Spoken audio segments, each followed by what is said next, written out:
El último intento de la Confederación Argentina fue endurecer sus políticas hacia Buenos Aires. Fracasados los acuerdos de 1854 y 1855, por los cuales las provincias buscaban la reunificación, en 1857 se dictan las leyes de derechos diferenciales, que establecían ventajas a los productos que llegaban a su territorio sin pasar por Buenos Aires. La ley era una abierta provocación a los porteños. La respuesta no tardó en llegar. Un decreto del gobernador Alsina prohibía el paso por aguas porteñas de productos de la Confederación. Era una abierta guerra económica y solo faltaba encender una mecha para que todo estallara. La guerra económica entonces se dio paso a las armas. Un conflicto político en San Juan fue el puntapié para que las tropas de Buenos Aires y la Confederación se movilizaran. Los dos ejércitos se encontraron en Cepeda el 23 de octubre de 1859. Las tropas porteñas al mando de Mitre cayeron derrotadas. La victoria le daba a Urquiza una aparente capacidad negociadora. Sin embargo, mostró una actitud moderada y no entró a Buenos Aires, sino que estableció su campamento en San José de Flores. Su intención era resolver rápidamente el conflicto.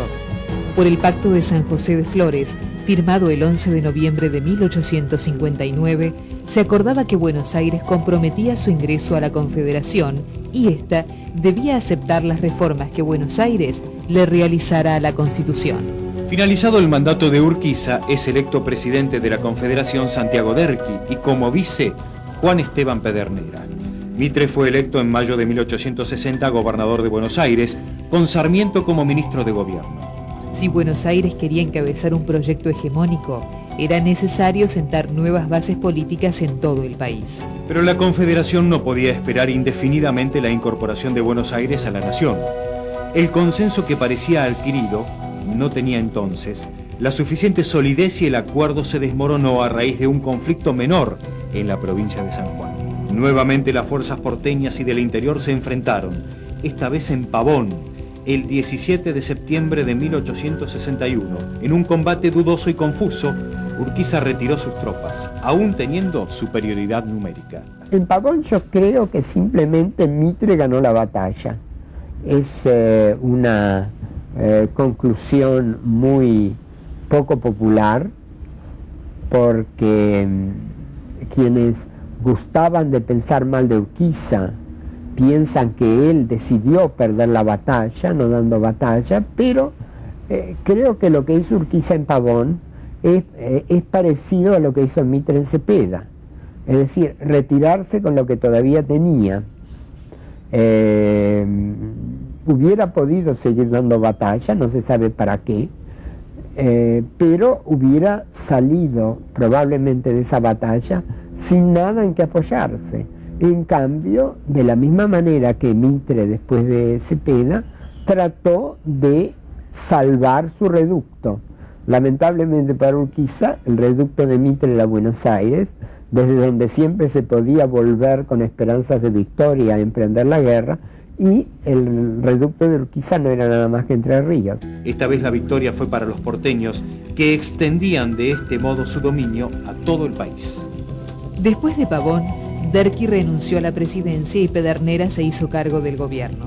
Pero en diciembre de 1861, Pedernera debió renunciar, declarando acéfalo el Poder Ejecutivo Nacional. Ante la desaparición de los poderes federales, Buenos Aires y su gobernador, Bartolomé Mitre, quedaron de hecho a cargo del Poder Nacional. En mayo de 1862 se reúne un nuevo Congreso Nacional que legitima la situación de Mitre, confirmándolo como encargado del Poder Ejecutivo Nacional. Se convocó a elecciones nacionales y triunfó la fórmula Bartolomé Mitre y Marcos Paz. Los nuevos mandatarios asumieron en octubre de 1862 y pronto tropezaron con el primer obstáculo. El problema de la federalización de la provincia y de la residencia de las autoridades nacionales pudo resolverse transitoriamente a través de la Ley de Compromiso, por la cual los miembros del Poder Ejecutivo podrían residir en Buenos Aires hasta tanto se fijase la capital definitiva de la República. En el transcurso del debate de la ley quedaron claramente manifiestas las dos tendencias del liberalismo porteño: los nacionalistas o mitristas, llamados cocidos, continuadores de la política de Pavón, y los autonomistas, liderados por Adolfo Alsina, llamados crudos, pretendían conservar los privilegios de Buenos Aires, particularmente las rentas aduaneras. Estos nuevos partidos representaban en realidad a la misma clase social y tenían como objetivo casi exclusivo la toma del poder para usufructuar el aparato estatal. El matadero es la carne cruda. El matambre es la carne cocida. Dos categorías fundamentales, es decir, lo cocido y lo civilizado. ¿Qué te descubro? Lo crudo es lo bárbaro en esa perspectiva. Los cocidos eran los mitristas, eran más prolijitos. Los crudos eran los hijos de los correligionarios de Adolfo Alsina. Pero en esos meses tan agitados, tanto Mitre como por otra parte sus futuros adversarios, que en aquel tiempo estaban representados por figuras más veteranas que Adolfo Alsina, su padre desde luego, pero también don Pastor Obligado, Carlos Tejedor, etc., estaban constantemente redefiniendo sus objetivos. Creo que detrás de esos objetivos institucionales, la diferencia estaba en la existencia en Mitre, nunca abandonada, nunca renunciada, de un proyecto que era el proyecto de tener una nación argentina, y el consenso porteño de tener quizá una nación argentina, si Buenos Aires podía controlarla, y solo en esas condiciones, y no tenerla si Buenos Aires no podía controlarla. Tengo la impresión de que solo podemos empezar a hablar de un verdadero proceso de construcción del Estado después de Pavón. El proyecto de la Confederación Argentina sin duda fue muy ambicioso, porque ¿qué es lo que entraña la constitución de un Estado nacional? Tenemos que verlo como parte de un proceso de construcción social, donde simultáneamente se está desarrollando la idea, la concepción de una nación, pero al mismo tiempo se está conformando un mercado, se está conformando relaciones de producción, se están conformando esos sentimientos de nacionalidad.